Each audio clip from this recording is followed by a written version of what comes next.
জামাই আদর করতে কে না ভালোবাসে, কিন্তু এবছরে সেটা আর হলো না।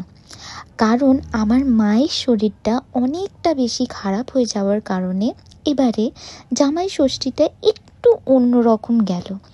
তাই আমি আগের দিন থেকে তোমাদের জন্যে শ্যুট করছি। মাকে ডক্টরের কাছে নিয়ে গেছিলাম, নিয়ে গিয়ে আসার পরে আমার হাতে ছিল অনেক কাজ। তাই আমি চটজলদি যে আগের দিনের জামাগুলো ওগুলো ভিজিয়ে নিচ্ছিলাম। আর কাদের কাদের এমনি সালোয়ার পরে জামা কাপড় কাচতে ইচ্ছে করে না, মানে আমি অনেকজনকে দেখেছি সালোয়ার বাগেরা পরে অনেক কাজ করে নিচ্ছে, বাট আমার কমফর্ট জোন হচ্ছে নাইট ড্রেস বা নাইটি। অফকোর্স আমি বাঙালি, তো নাইটি প্রিয় আমাদের। তাই আমি এখানে আগে আমার হাজবেন্ড, আমার বাবার, আমার মায়ের জামাগুলো ভিজিয়ে নিলাম। ভিজিয়ে নেওয়ার পরে তারপরে নিজে চেঞ্জ করে এসে কাজটা করব। আর নিজের লোক বলতে মানো আমাদের কেউ নেই।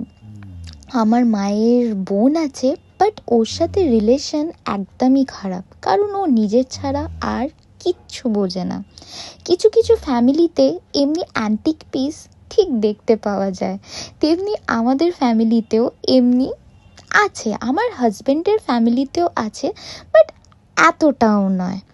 তাই যখন আমার মায়ের শরীর খারাপ হয় তখন আমাদেরকেই খুব ভালোভাবে কেয়ার করতে হয়।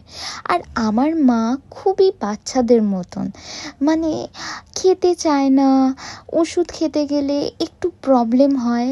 অনেকজনেরই এমনি প্রবলেমটা আছে। কি তোমাদের মায়েদেরও কি এমনি প্রবলেম আছে? তাহলে আমাকে নিশ্চয়ই কমেন্টে জানিও। এই দেখো, কথা বলতে বলতে আমি নিজের ড্রেসটা চেঞ্জ করে যে হসপিটালের ড্রেসটা আছে ওটাও নিয়ে চলে এলাম কাচতে। আচ্ছা, কারা ওয়াশিং মেশিনে কাচো সেটা আমাকে কমেন্টে জানিও তো। আমার হাতের কাচার থেকে ওয়াশিং মেশিনে কাচাটাই বেস্ট লাগে, কারণ হাতে কাচতে গেলে অনেক কষ্ট হয়।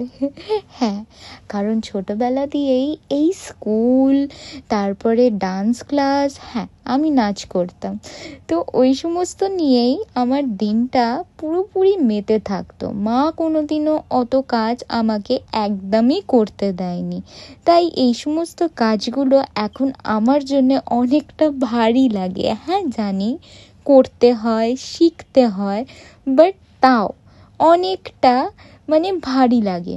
এই জামা কাপড় ধোয়াটা আমার কাছে মনে হয় যেন খতরোকে খিলাড়ি খেলছি।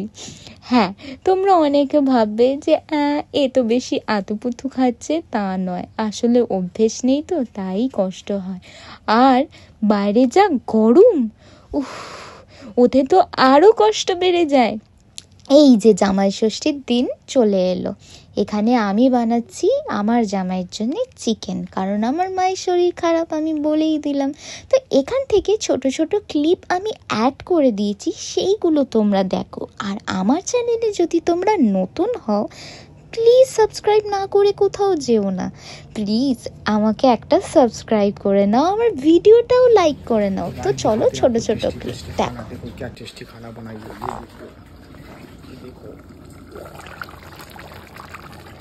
ये भी टेस्टी खुशबू आ रहा है, क्या बताए, बहुत खुशबू आ रहा है, ये भी टेस्टी।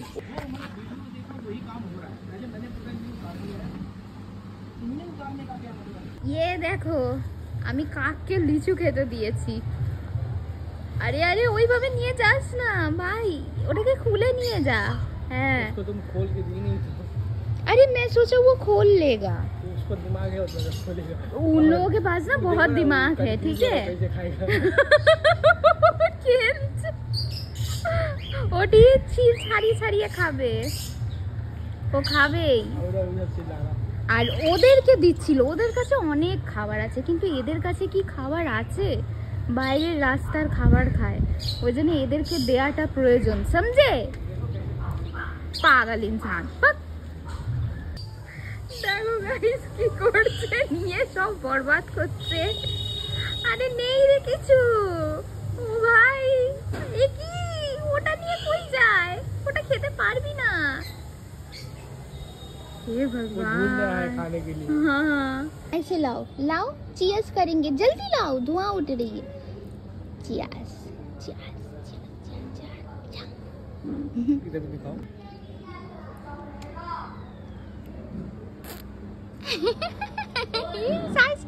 कैसे कर रही है? আই হোপ গাইস তোমাদের এই ছোট্ট ব্লগটা খুব ভালো লেগেছে। ভালো লেগে থাকলে প্লিজ আমার চ্যানেলটাকে সাবস্ক্রাইব করে নিও।